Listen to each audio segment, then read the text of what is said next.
kawan se-Indonesia, selamat datang kembali di podcast Balai Diklat Basarnas. Podcast Balai Diklat Basarnas ini merupakan sumber informasi dan juga edukasi bagi kawan se-Indonesia semua. Tunggu dulu kawan se-Indonesia, jangan dulu terpaku sama dua narasumber yang ada di depan kita ini ya. Tapi sebelumnya kawan se-Indonesia, bagi kalian yang belum like, subscribe, dan juga komen serta share ke kerabat ataupun keluarga serta kawan se-Indonesia yang lainnya, boleh dong intip-intip YouTube channel kita di Balai Diklat Basarnas Official. Dan juga kalian bisa nggak ketinggalan info tentang YouTube channel kita di Instagram kita, follow Balai Diklat Basarnas. Oke, nggak lama-lama lagi nih. Saya langsung perkenalkan nih dua narasumber kita di sini. Tentunya bapak-bapak di sini bisa sapa dulu kawan se-Indonesia yang ada di sana. Baik, silakan Pak Jaya. Kawan SAR Indonesia, saya Jaya. Saya Budi Raharjo. Salam kemanusiaan, pasti bisa. Oke, salam kemanusiaan, pasti bisa kawan se-Indonesia. Tadi Pak Jaya dan Pak Budi udah nyentil sedikit nih nama mereka berdua, tapi tentunya kawan se-Indonesia penasaran dong lebih dalam lagi untuk mengenal mereka berdua di sini. Mungkin saya mulai dulu dari Pak Budi. Pak Budi, Pak Budi ini di sini sudah berapa lama Pak berkecimpung di dunia kebasarnas? Baik, terima kasih Mbak Sisil. Di Basarnas mulai saya berkarir yaitu tahun 2003.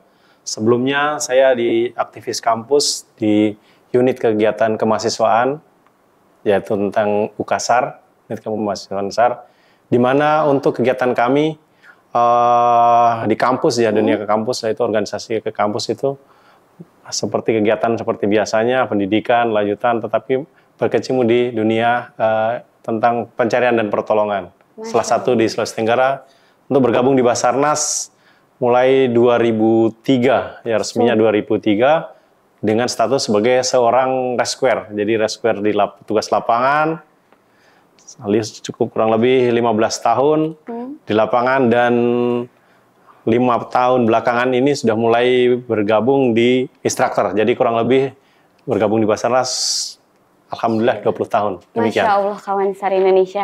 Pak Budi ini sudah berkecimpung di Basarnas ini selama 20 tahun ya Pak ya. Diawali dengan kegiatan Bapak sebagai seorang aktivis di kampus ya Pak ya. Dan kegiatannya juga berhubungan erat nih dengan pencarian dan pertolongan. Betul ya Pak ya? Ya. Okay. Unit kegiatan SAR di kampus UKM. Oke. Berarti saat Bapak bekerja awal itu di Basarnas itu Bapak berusia berapa Pak izin? Wah, berapa ya, tahun 97 itu dari kampus, ya 2003 itu udah mulai bergabungnya. Ya demikian seperti itu ya. Oh, gitu. Alhamdulillah sudah lama sekali ya Pak ya. Terus Cukup. Saya mau tanya nih Pak, sebelum Bapak gabung di Basarnas, selain Bapak bergabung di UKM sebagai aktivis, ada aktivitas lain Pak sebelumnya, sebelum di Basarnas? Ya itu ya rutinitas sebagai seorang mahasiswa ya. Rutinitas mahasiswa, perkuliahan itu, tapi kami menyempatkan waktu di unit kegiatan kampus yaitu sebagai seorang relawan SAR, demikian. Relawan SAR. Berarti Bapak itu dulu kampusnya di mana Pak izin? Jadi, baik untuk di kampus saya pertama kali di daerah Sulawesi Tenggara, khususnya di Kota Kendari, jadi perguruan tinggi negeri yang ada di Kota Kendari, demikian. Kota Kendari nih, kawan se-Indonesia yang dari Kendari ini salah satu instruktur kita ini berasal dari Kendari beliau, ya kan Pak ya? Nah, kemudian di sini Pak, saya jadi penasaran nih Pak, untuk kenapa sih Bapak memilih masuk dulu sebagai seorang rescuer di Basarnas? Baik, untuk mohon izin Pak, saya sampaikan dulu bahwa untuk jadi bergabung di Basarnas memang ya karena mindset seorang manusia adalah bahwa mempunyai jiwa kemanusiaan itu akan timbul sendiri. Ya tinggal bisa enggak kita mengaplikasikan ke masyarakat. Bagaimana cara kita melaksanakan? Ya salah satu pintu kita untuk mengabdi ke masyarakat seperti itu adalah seperti sebagai ya namanya pelaku-pelaku kemanusiaan lah. Salah satunya itu di Basarnas ini. Gitu. Makanya Bapak memilih masuk untuk menjadi bagian dari Basarnas ini ya Pak. Betul. Ya. Masya Allah, hebat sekali nih kawan se-Indonesia, salah satu narasumber kita. Gak lama lagi. Sekarang Pak Jaya, saya ingin kenalan nih Pak, mewakili kepenasarannya kawan se-Indonesia di sini. Pak Jaya ini di sini sebagai apa Pak? Nah, saya di sini sebagai instruktur ahli pertama.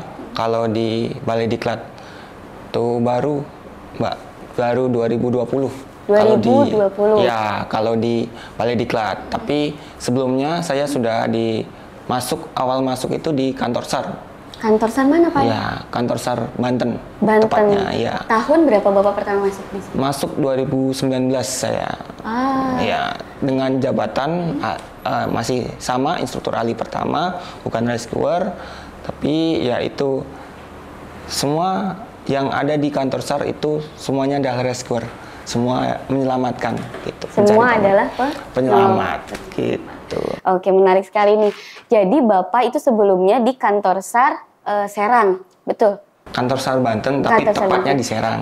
Kantor SAR Banten yang letaknya di Serang di Iya. tahun 2019. Kemudian tahun berapa Bapak pindah ke sini? Tahun 2020 September. Iya. Ya, tahun 2020 September saya pindah ke sini dan sampai sekarang berada di Balai Diklat. Masya Allah kawan SAR Indonesia. Berarti pas Bapak masuk itu langsung penempatannya di kantor SAR Banten tersebut ya Pak ya, awalnya gitu. Kemudian ke Balai Diklat Basarnas gitu ya Pak ya. Kemudian di sini Pak, kenapa sih Bapak memilih untuk berkecimpung di Basarnas? Oh ya, saya paling bercerita dulu ya Mbak. Dulu waktu saya kan backgroundnya S1 olahraga. Di keolahragaan dulu namanya sportivitas atau mendukung teman yang sedang kalau olahraga itu kan pasti ada yang cedera. Nah itu salah satu menyelamatkan teman istilahnya begitu. Nah kemudian saya tahun 2016 itu ngikut teman gabung sama ya NGO, non government organization, kayak seperti ya organisasi yang bergerak di bidang kebencanaan. Seperti itu. Jadi dari situ saya belajar tentang kebencanaannya Mbak, bukan langsung ke penyelamatannya. Jadi ketika ada bencana saya baru turun dan ya drop logistik gitu. Jadi dimana gini nih rasanya kehilangan saudara, kehilangan tempat tinggal, tidak punya pekerjaan, gimana kita caranya makanya nanti besok gimana. Nah di situ Bapak belajar hal itu ya Pak ya? Betul, untuk di kebencanaannya ya Mbak, bukan kalau penyelamatannya baru tahun 2018 saya belajar, karena penyelamatan itu atau search and rescue itu kalau kata orang tuh gampang, cuma ketika saya sudah berkecimpung di situ sulit Mbak. Makanya pas waktu itu saya sama teman-teman ayo belajar bareng. Nah gitu. Terus kemudian 2018 daftar Basarnas, kemudian masuk 2019. Nah dari situ saya belajar dan belajar. Gitu. Begitu. Sebelumnya Pak, Bapak ini memang kuliahnya itu ke pendidikan atau gimana? Memang untuk pengajaran? Oke.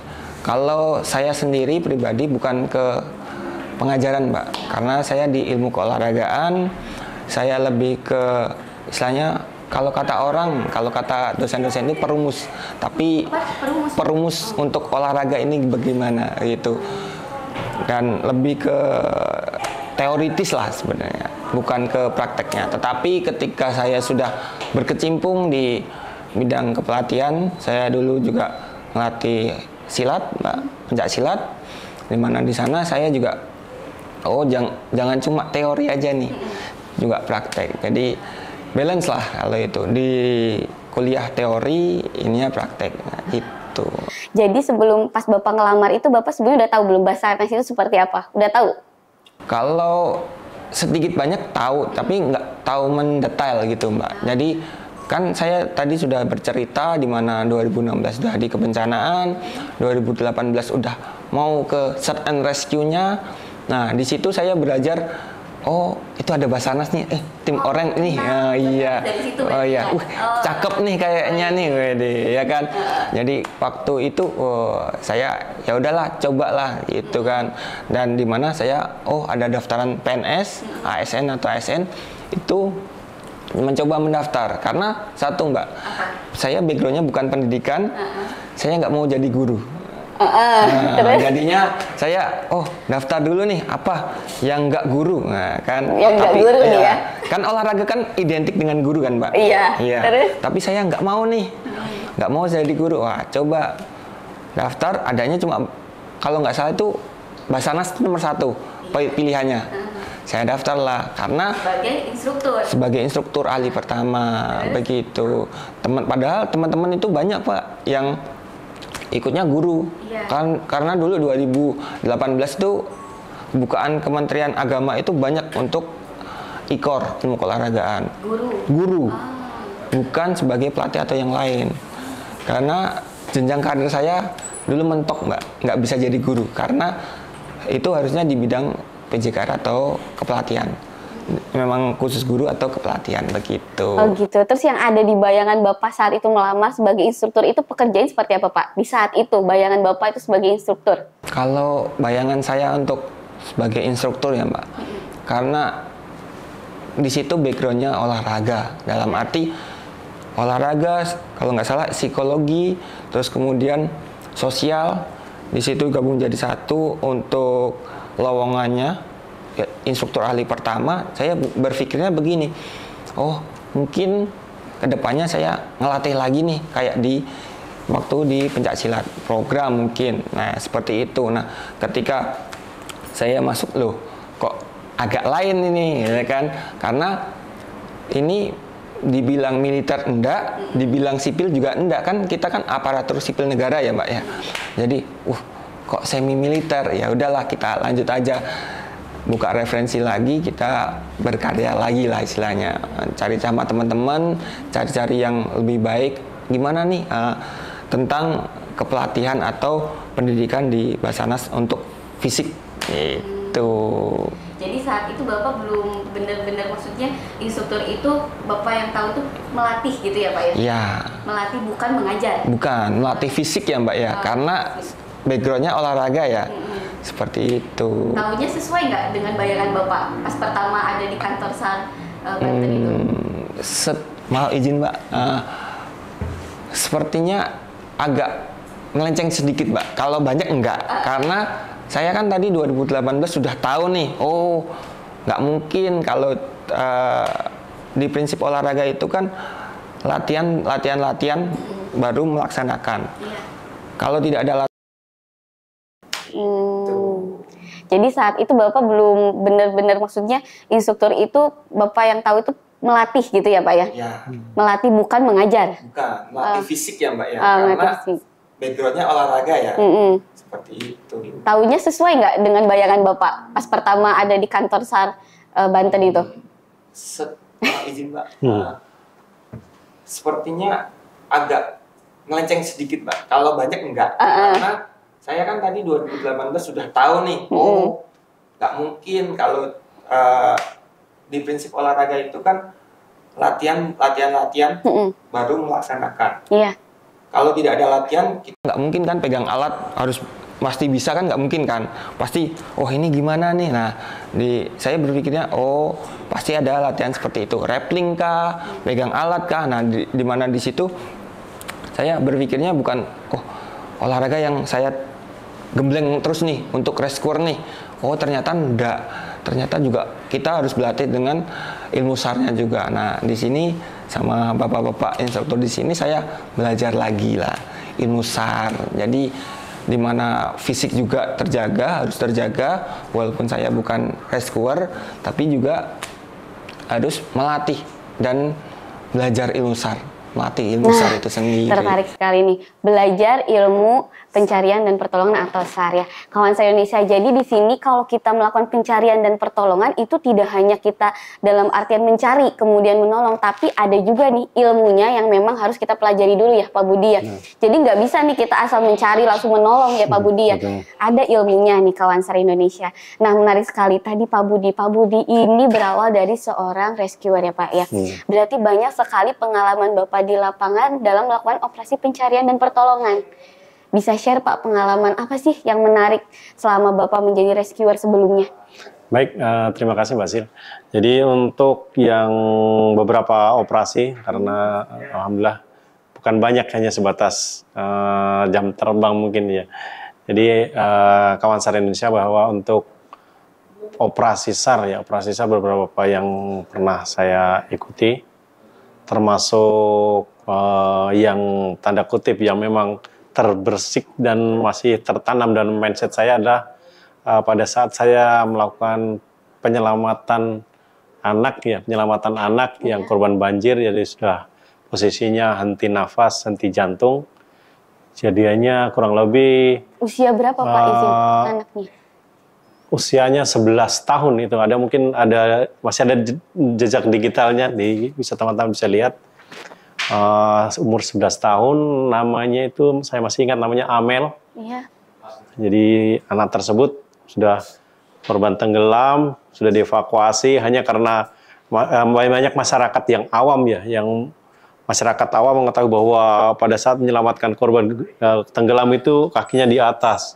Itu masih sempat digoyang-goyang itu, padahal setelah itu saya perkenalkan saya dari Basarnas, saya akan berikan pertolongan, mohon izin, jadi langsung, jadi istilahnya ada pernyataan tersirat dan tersurat. Jadi tersirat langsung sudah dia laksanakan, silahkan Pak, jadi saya berikan pertolongan kompresi yang durasinya cukup agak lama di atas perahu karetnya kita. Di atas perahu karet Bapak melakukan kompresi? Iya, di atas perahu karet. Alhamdulillah masih pakai atribut Basarnas. Berikan pertolongan, kompresi, durasi panjang. Ya, alhamdulillah korbannya selamat.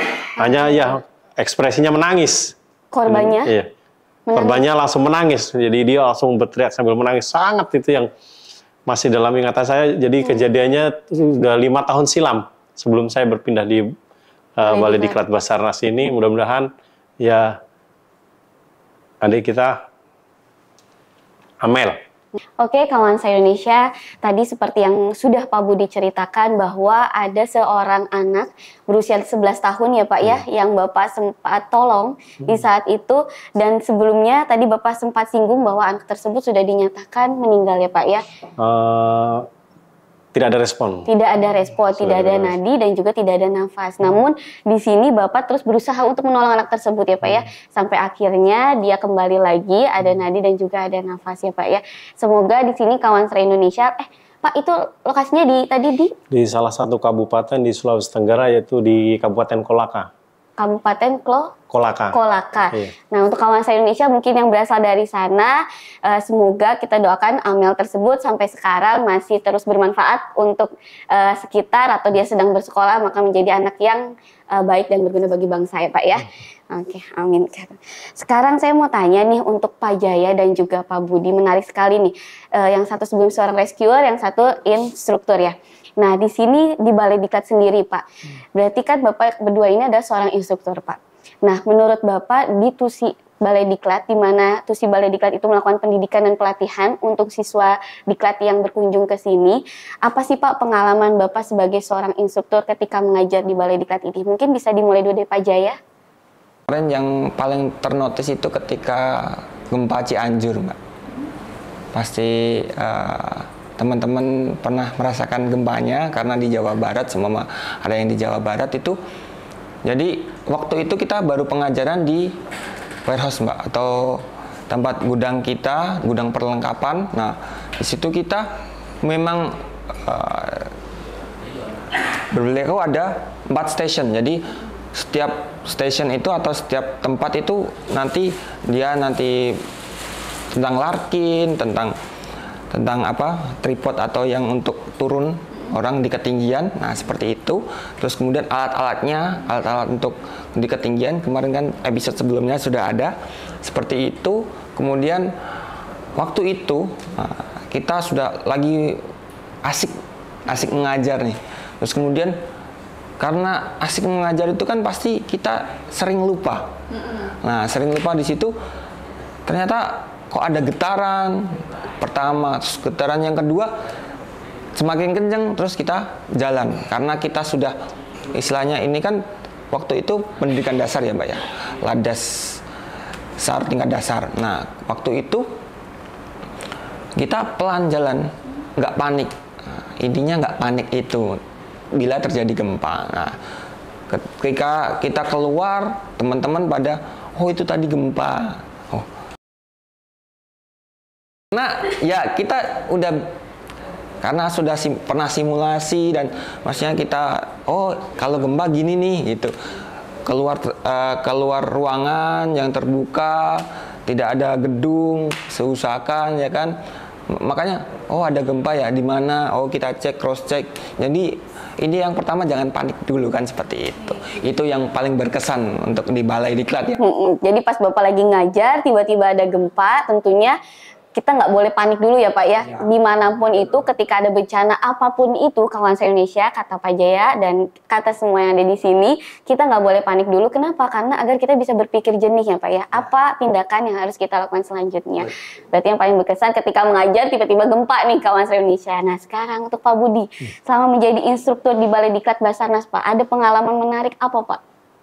Jadi untuk instruktur ya, jadi kan di Balai Diklat Basarnas, terutama pada saat kami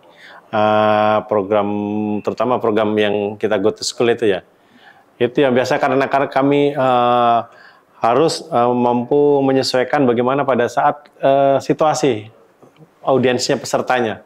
Jadi di mana audiensnya itu yang kita sering ketemukan kan, kita rata-rata ya mungkin dari pendidikan tingkat SMA sampai sarjana ya. Tapi pada saat go to school ini kita harus turunkan level mungkin dari segi bahasanya, yang selama ini kita gunakan bahasanya yang lebih yang akademisi ya, karena di tingkat akademisi kita rata-rata siswa kita. Tapi pada saat kita go to school, frekuensi atau tingkatan level yang kita ajarkan itu istilah-istilahnya kita gunakan yang lebih condong ke tingkat anak didik kita. Mungkin kalau tingkat SD jangan gunakan istilah-istilah yang levelnya lebih tinggi. Mereka istilahnya water rescue, anak SD apa sih water rescue? Atau anak TK tanyakan water rescue apa? Mereka kan tidak sampai ke situ. Tapi kalau gunakan pertolongan di air, mereka lebih mindset ke anak-anak tertanam. Pada saat kita main di air, tidak boleh ke kedalaman tanpa didampingi orang tua ataupun yang lebih dewasa lagi. Jadi istilah-istilah itu silakan kita lebih condong gunakan level tingkat SD itu istilahnya seperti gunakan itu. Tingkat taman kanak atau PAUD gunakanlah istilah saya seperti itu, sehingga kenyamanan pada saat kita berkomunikasi antar audien atau antar peserta didik kita lebih mempunyai ikatan emosional. Demikian. Oke, gitu. Berarti kesan Pak Budi ini yang bisa saya simpulkan itu bagaimana cara kita mengemas bahasa gitu ya Pak ya, untuk berkomunikasi dengan siswa yang sedang kita latih. Gitu ya Pak ya. Benar. Nah, tentunya kawan saya Indonesia sebagai seorang pendidik di sini apapun itu labelnya, guru kah atau dosen kah atau instruktur seperti bapak-bapak yang ada di sini, mereka itu tidak hanya berbekal kompetensi saja, mereka itu tidak hanya berbekal kepintaran saja, tapi juga mereka harus punya bekal untuk berkomunikasi, menyesuaikan dengan lawan bicara mereka. Tentunya di sini siswa yang mereka sedang latih. Gitu ya Pak ya? Oke, menarik sekali kawan saya Indonesia, tentunya topik kita. Nih, kawan saya Indonesia, pasti udah ada yang penasaran dong. Di sini saya belum ngomongin nih topiknya itu kita mau ngebahas tentang apa sih. Tapi buat kawan saya Indonesia yang udah denger nih tanpa skip-skip, pasti tadi sudah sempat denger nih ada satu istilah yang dicetuskan oleh salah satu instruktur kita yang berkaitan dengan topik kita kali ini nih. Topik kita kali ini kita akan bahas terkait dengan SAR Goes to School. Apa sih SAR Goes to School? Nah, kita akan tahu selanjutnya setelah ini. Oke, kawan SAR Indonesia, topik kita kali ini sudah saya sampaikan tadi ya. Kita akan bahas, kita akan ulik lebih dalam lagi terkait dengan SAR Goes to School. Tentunya dengan dua narasumber kita yang memang sudah sering berkecimpung di bagian SAR Goes to School itu ya Pak ya. Nah, sekarang saya mau tanya dulu nih ke bapak-bapak yang ada di sini. Sebelumnya saya sampaikan bapak-bapak aja, nggak Bapak? Oke ya Pak? Menyelesaikan aja. Siap Pak, kalau gitu. Pak, kalau SAR Goes to School itu sebenarnya itu program seperti apa sih Pak? Baik, terima kasih Mbak Sil. Jadi untuk program SAR to School adalah SAR Go to School ya, di mana program tersebut adalah program dari Basarnas, yaitu untuk meminimalisir korban dari suatu bencana atau musibah yang terjadi di khususnya Indonesia. Dalam hal ini memberikan edukasi, pendidikan atau kiat-kiat bagaimana mempersiapkan diri dan teknik-teknik cara pertolongan pertama terhadap suatu bencana atau musibah yang ada di sekitar kita. Untuk siswa-siswa yang pada usia pendidikan, demikian. Oh gitu. Pada orang-orang yang masih di pendidikan gitu Pak. Berarti dari jenjang pendidikan apa nih Pak kalau kayak gitu? Baik, jadi untuk jenjang program Sargo to School tersebut bisa kita dapat mulai dari tingkatan PAUD yang pernah kita lakukan ya sampai SD, SMP dan SMA. Jadi tahapan-tahapan tersebut untuk levelnya pun atau yang pada tingkatannya tersebut yang kita berikan edukasi yang pernah kita alami di Balai Diklat ya. Balai Diklat ini tingkatan SD dan PAUD. Karena untuk SMP pernah satu kali yaitu di salah satu sekolah yang ada di Kabupaten Bogor ini pernah kita lakukan. Demikian. Oke gitu, berarti menurut Bapak ini Sargo to School ini untuk mengedukasi buat anak-anak dan juga siswa-siswa yang masih ada di jenjang pendidikan ya Pak ya. Biar apa? Biar mereka juga jadi bagian untuk menjadi bagian tanggap darurat ya Pak ya. Karena kenapa? Kalau misalnya ada bencana, yang paling pertama menolong diri kita ya diri kita sendiri. Betul nggak Pak ya? Benar. Makanya di sini Basarnas ini mempunyai program yaitu Sargo to School itu ya Pak ya. Nah sekarang Pak Jaya, saya ingin tahu Pak, menurut Bapak apa sih Pak misinya Basarnas ini mengadakan program Sargo to School ini? Ya, kalau misinya tentang pengadaan atau program Sargo to School sendiri ya Mbak ya, karena kan tadi sudah digaungkan oleh Pak Budi sendiri, di mana itu sebagai jaga-jaga atau edukasi jaga-jaga atau preventif, SAR preventif, di mana SAR preventif itu bukan untuk kita yang menyelamatkan saja yang harus tahu caranya untuk menyelamatkan, tapi dari jenjang karir terbawah atau TK yang sudah bisa diajak bermain dan diajak instruksi, itu kita bisa mengedukasi, di mana itu jenjang TK, SD, SMP, SMA. Di situ mereka bisa nantinya sebagai apa ya? Pionir atau ujung pionir ujung tombak, di mana saya dulu pernah nih mendapat edukasi dari Basarnas nih, nanti caranya begini ketika ada gempa.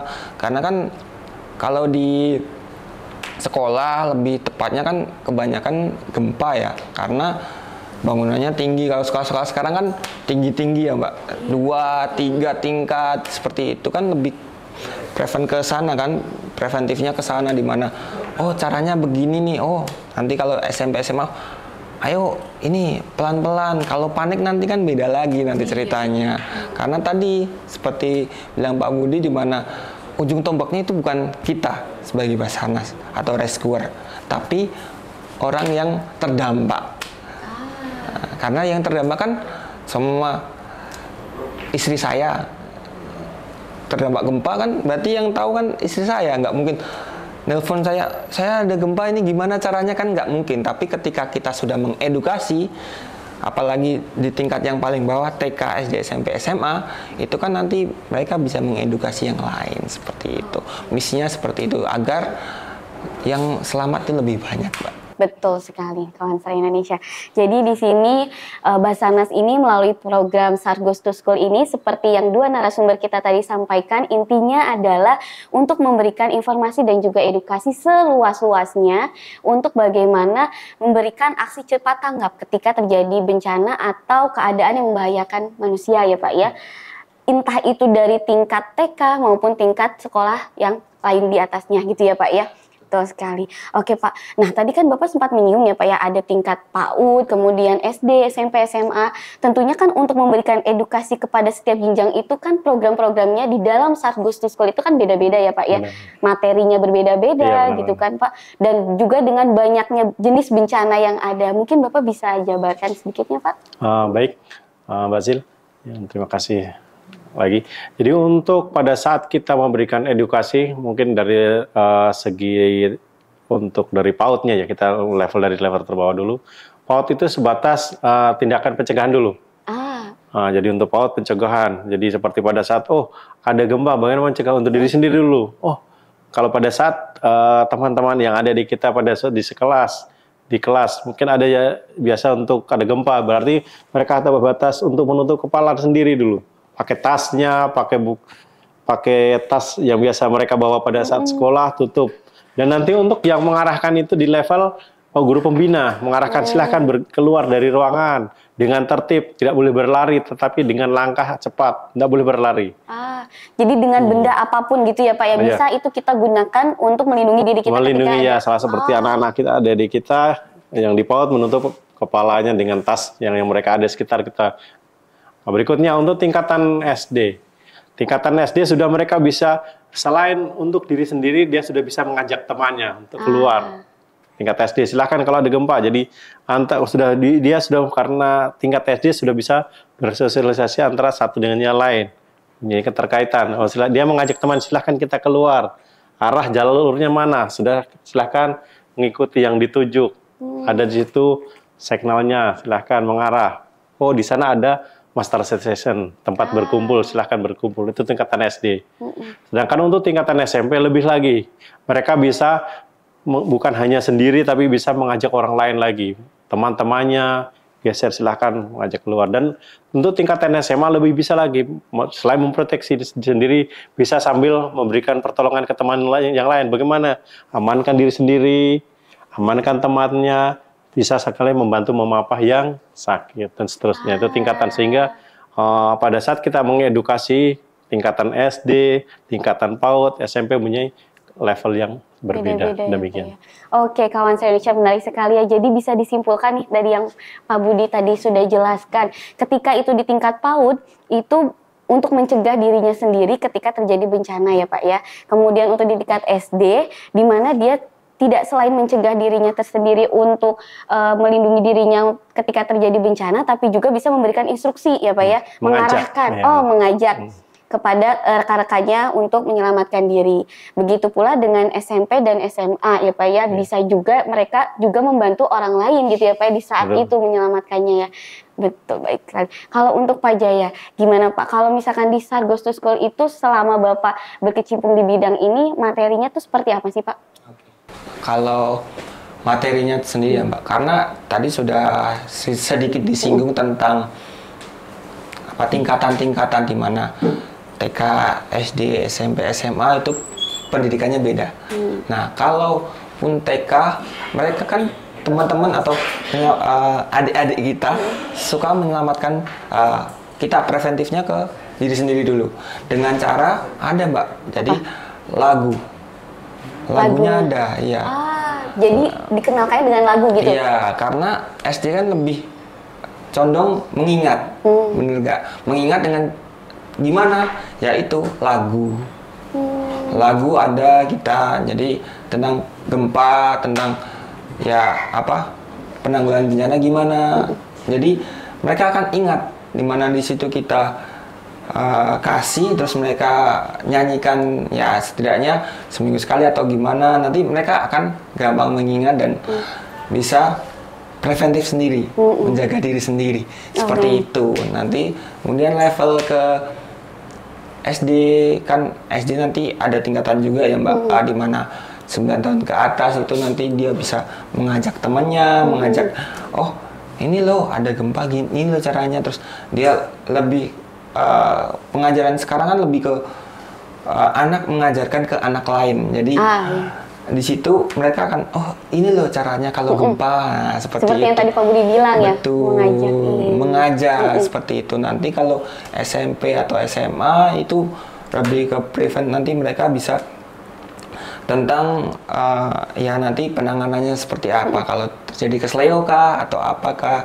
Diajarkan juga Pak di Start Goes to School? Ada, seperti itu. Nah makanya di SMP SMA kita yang lebih preventnya ke mereka praktek. Praktek bagaimana cara ketika kesleo gimana kah, penanganannya, kayak gimana. Memberikan pertolongan pertama gitu ya? Iya, first aid-nya seperti itu. Kan kemarin di episode kemarin kan udah MFR ya Mbak ya, tapi kita lebih dasarnya, jadi lebih scope yang lebih kecil lah khususnya, di mana hanya di penanganan ketika ya yang simpel-simpel saja lah. Oke, menarik sekali ini. Seperti itu. Oke, kawan Sar Indonesia, menarik sekali ya untuk materi-materi yang termuat di dalam Sargos to School ini ya Pak Budi, Pak Jaya. Seperti yang tadi Pak Jaya udah bilang, kalau misalkan di dalam Sargos to School ini perjenjangnya itu bisa kita apa ya Pak, bisa kita ramu juga ya. Berarti instruktur juga nggak cuman, bener kata tadi ya Pak ya, nggak cuman kita punya modal ilmu aja gitu, tapi gimana cara kita mengemas dan menyampaikan materi itu sendiri ya.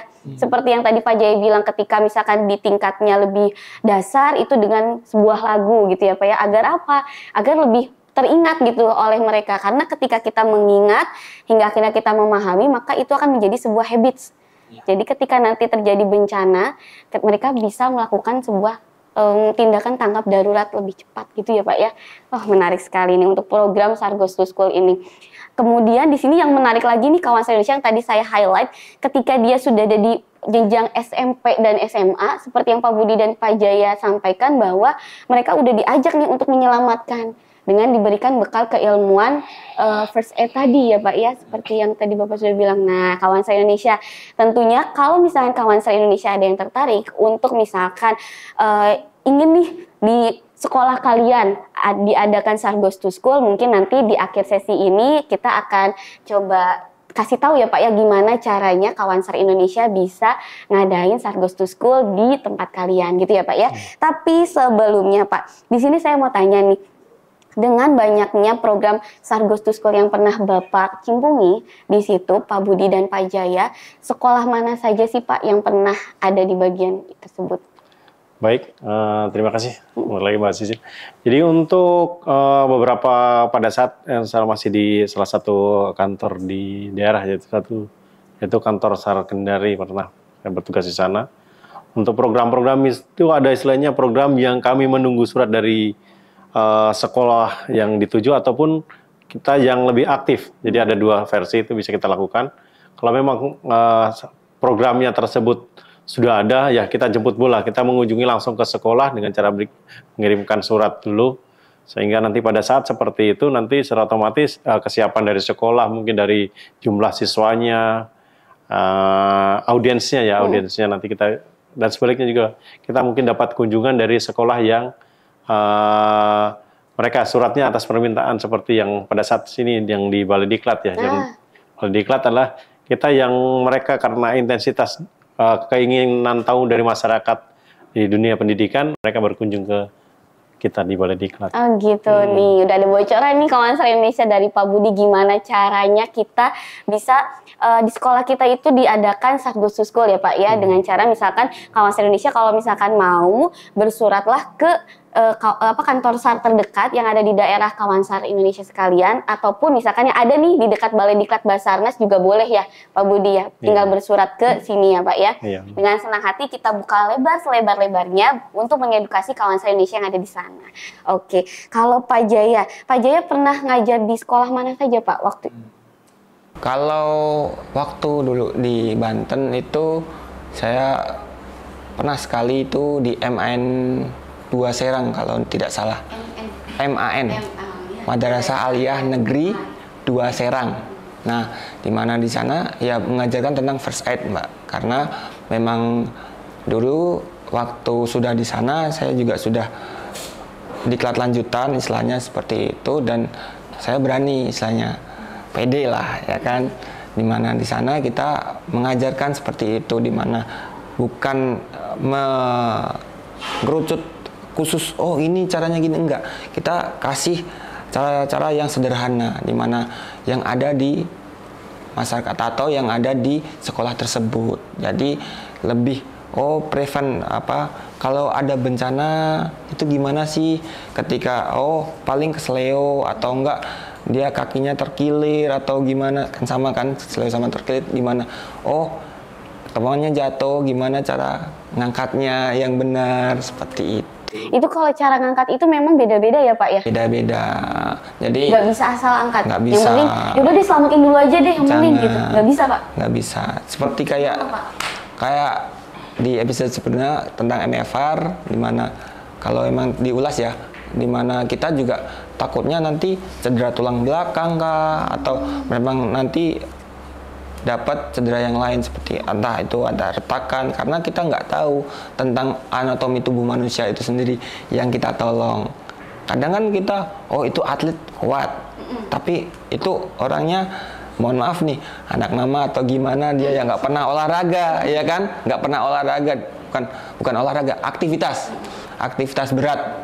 Karena kadang aktivitas berat sama olahraga orangnya ototnya hampir sama. Jadi itu kadang beda Mbak penanganannya. Maka kita jadi generalkan biar cara pengangkatnya beda dan kita ajarkan di situ. Agar apa? Agar orang-orang itu lebih menjaga ini gimana nih cara mengangkatnya, nggak asal-asalan nanti takutnya cedera tulang belakang kah atau apa dicurigai atau lebih parah yang lain. Oke.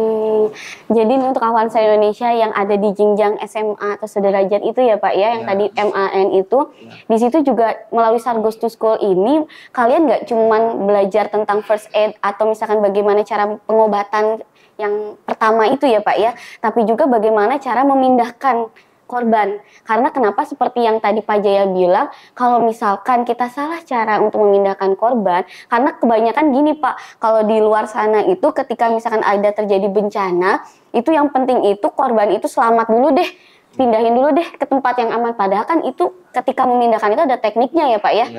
Nah, makanya pentingnya nih kawan saya Indonesia adanya Sargos to School di sekolah-sekolah kalian ini ya Pak ya. Oke, kalau kayak gitu.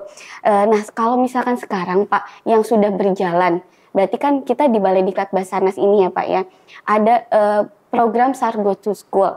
Kalau misalkan Sargos to School di Balai Diklat Basarnas itu seperti apa sih Pak? Mungkin. Jadi untuk program yang kita laksanakan di Balai Diklat Basarnas, yaitu di sini, biasa kami lebih karena intensitas untuk pendidikan di Balai Diklat itu sudah tersusun ya, terstruktur schedule-nya, sehingga biasa kami dari sekolah-sekolah itu yang mengunjungi kita. Jadi dari sekolah-sekolah yang ada di sekitar Balai Diklat itu mengunjungi mereka yang kesini, gitu, mereka yang berkunjung, walaupun tetap namanya program Sargos to School ya, tapi kita yang karena intensitas pelatihan yang cukup padat, jadi mereka berkunjung kita meluangkan waktu untuk adik-adik kita bagaimana melakukan edukasi bagaimana mulai dari kita siapakah yang berkunjungnya, kita harus mempersiapkan pada level tingkat PAUD. Berarti kita akan mengajarkan bagaimana pada saat sebelum ada insiden, sebelum ada kejadian bencana, pada saat bencana dan di akhir bencana. Setelah bencana itu ada kegiatannya sebenarnya apa? Pada saat sebelum bencana. Nah, kita ajarkan adik kita, harus mempersiapkan diri. Seperti pada saat sebelum di tas kita harus ada senternya, misal. Jadi pada saat kejadian malam hari kita tidak kalang kabut. Jadi kita berikan edukasi ke adik kita. Berikutnya pada saat bencana, bagaimana saat bencana pada ada gempa atau ada banjir. Silahkan menyesuaikan. Mungkin pada saat itu karena ada tingkat mereka pendidikan PAUD ya, pasti mencari orang tuanya. Berkumpul tidak boleh menjauhi orang tuanya dan seterusnya, sehingga pada saat kita melakukan edukasi ke adik-adik kita itu mereka lebih cenderung sebenarnya saya sudah pernah lakukan, hanya kurang, harus lebih tertata, demikian. Gitu. Nah, kalau misalkan Sargos to School yang ada di Balai Diklat ini, apakah pembelajaran untuk siswa adik-adik ini di ruang kelas saja Pak atau gimana? Mungkin Pak Jaya boleh sampaikan? Menambahkan dari tadi ya, kita ada memang benar tadi di ruangan kah atau di luar ya. Kalau di luar karena kita kita punya tower itu preventifnya bukan untuk anak TK dan SD, mungkin kita masih tetap di dalam Mbak. Cuma kan kita bukan di dalam tadi warehouse kita. Jadi gudang ya, istilahnya gudang lah ya. Gudang kita di mana di sana kita bisa bikin flying fox nantinya. Bisa, karena kan adik-adiknya diajak untuk main flying fox. Iya, seperti itu. Mengajarkan lah. Kalaupun nantinya terjadi maaf bencana gempa atau gimana kan kita nggak tahu bencana kita di atas atau di bawahnya kan. Iya, benar. Nah, itu sebagai tindakan dulu saya flying fox bukan masalah ini, tapi karena nanti kan ketika bencana gempa itu menghancurkan bawah, nggak bisa akses ke bawah, kita akses ke samping, tapi dengan cara permainan. Kalau dengan TK, SD gitu, jadi beda nanti. Nah kemudian yang ketika water rescue atau penyelamatan di air tadi Pak Budi sudah menyinggung, dimana nanti ya juga tadi perbekalannya juga dimana itu, karena kan kita ada PP-nya, peraturan pemerintahnya juga Mbak, di mana di situ 21 tahun 2017 sama peraturan Badan Basarnas itu nomor 1 tahun 2019, di mana itu penyuluhan. Nah, mana penyuluhan itu kan pemasyarakatan SAR itu, jadi kita harus mengemas secara edukatif banget, dimana kalau kita saklek dengan kita punya program nanti kok kaku banget ya gitu kan, kanebo kanebo kering kan, nggak enak gitu kan. Nah, makanya kita harus ya kayak gini, kita ngobrol gimana, dimana kita menyamakan audiensnya, dimana bisa di luar Mbak, di luar kan kita nanti bisa tentang gempanya itu tadi,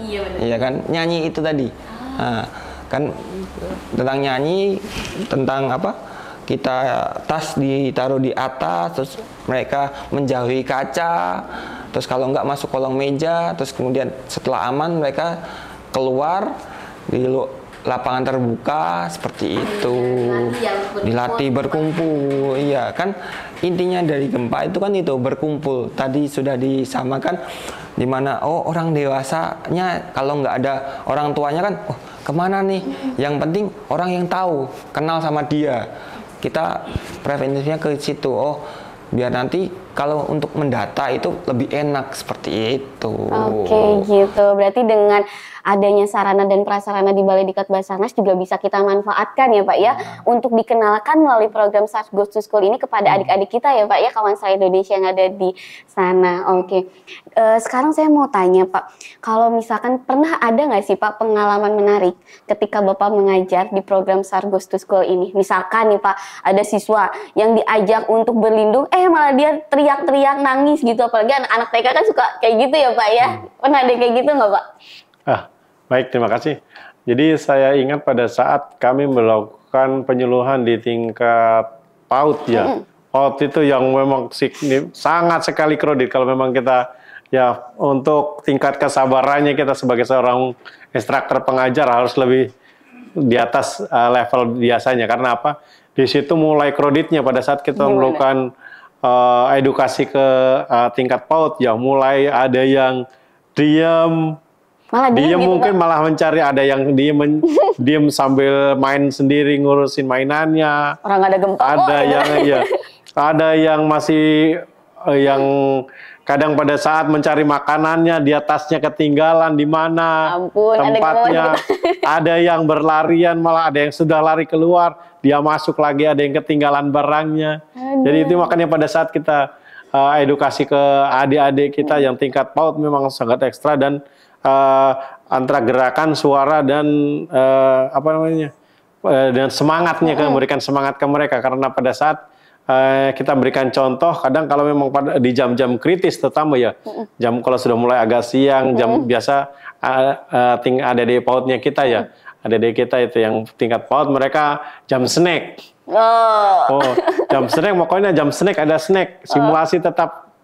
Ya, gitu. Pokoknya nomor 2 begitu. Padahal kita harus tanamkan di mindset adik-adik kita yang PAUD bahwa gempa tidak mengenal waktu, musibah tidak mengenal waktu, kapanpun bisa terjadi. Sehingga tingkat pencegahannya yang harus kita preventifkan, tingkat pencegahan yang memang kita harus tanamkan dalam mindset adik-adik kita yang tingkat SD, SMP maupun SMA, bahwa itu kejadian itu kapanpun bisa terjadi. Demikian. Oke, menarik sekali ya pengalaman Pak Budi di sini. Ada anak yang malah nyari makanan, orang itu lagi simulasi gempa ya Pak ya. Tapi ya kita harus memaklumi, namanya juga anak TK ya Pak ya.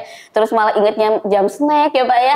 Masya Allah, berarti instruktur kita ini memang harus memiliki jiwa yang besar gitu sebagai seorang pengajar itu ya Pak ya, memaklumi para peserta didiknya, betul ya Pak ya. Kalau Pak Jaya sendiri ada pengalaman menarik nggak Pak ketika mengajar di saat SARS Goes to School ini? Iya. Mungkin kalau seperti Pak Budi tadi sama Mbak, jadi gimana? Saya menambahkan ya Mbak ya, Kalau tadi Pak Budi kan tentang ada snack, ada ini ada yang itu, Pak. Karena kita yang pegang toa atau itu megafon itu, ketika kita nyalakan itu kan simulasi tentang gempa. Nah mereka bukan keluar, Pak. Kan kita kan suruh keluar kan, bukan keluar, tapi apa ngajak kita keluar. Ayo, ayo, ayo, ayo. Ya kita ya lanjut, kita kan nanti ini gitu kan ngomong nanti kita belakangan, nanti ketika sudah selesai semua baru enggak, ayo kakak juga gitu. Terus ada yang Mbak kalau nggak tahu ya backgroundnya dia kenapa dia malah ikut kan, ada yang keluar atau masuk kolong meja. Nah di mana di situ dia kayak orang kedinginan di bawah itu sambil ketakutan gitu, nggak tahu ya kenapa dia menjual peran gitu dianya. Dia langsung, wih bagus ini kan, dapat foto yang bagus buat konten lagi ya kan gitu. Terus itu tentang gempa ya Mbak. Kita lanjut ke water rescue atau penyelamatan di air, di mana di situ kan kita pengenalan tentang perahu karet. Nah di mana di situ banyak nggak sedikit ya itu yang nggak mau turun dari perahu karet karena mereka mungkin ya, karena saya cek lagi backgroundnya ke ibu gurunya, bilangnya sering Mas untuk rafting, nah gitu, sering Pak untuk raftingnya, jadi mereka nggak mau keluar ya kan, ya di situ aja gitu, jadi ya udahlah gitu kan, kita waktunya akan molor gitu, padahal kita harus jam 12 cut kan, karena makan dulu, sholat kan, ibadah untuk guru-gurunya, tapi lah muridnya nggak kasih kan malah dia ya kan, gimana ini kan. Terus kemudian ketika kita kan juga ada tentang jet ski ya Mbak ya, jet ski, motor jet ski itu mereka juga sama. Mereka boleh nyobain itu Pak kalau ke Balai Diklat Basarnas sini? Boleh, tapi nggak dinyalakan. Nah, pasti ada tatakannya lain-lain. Boleh naik.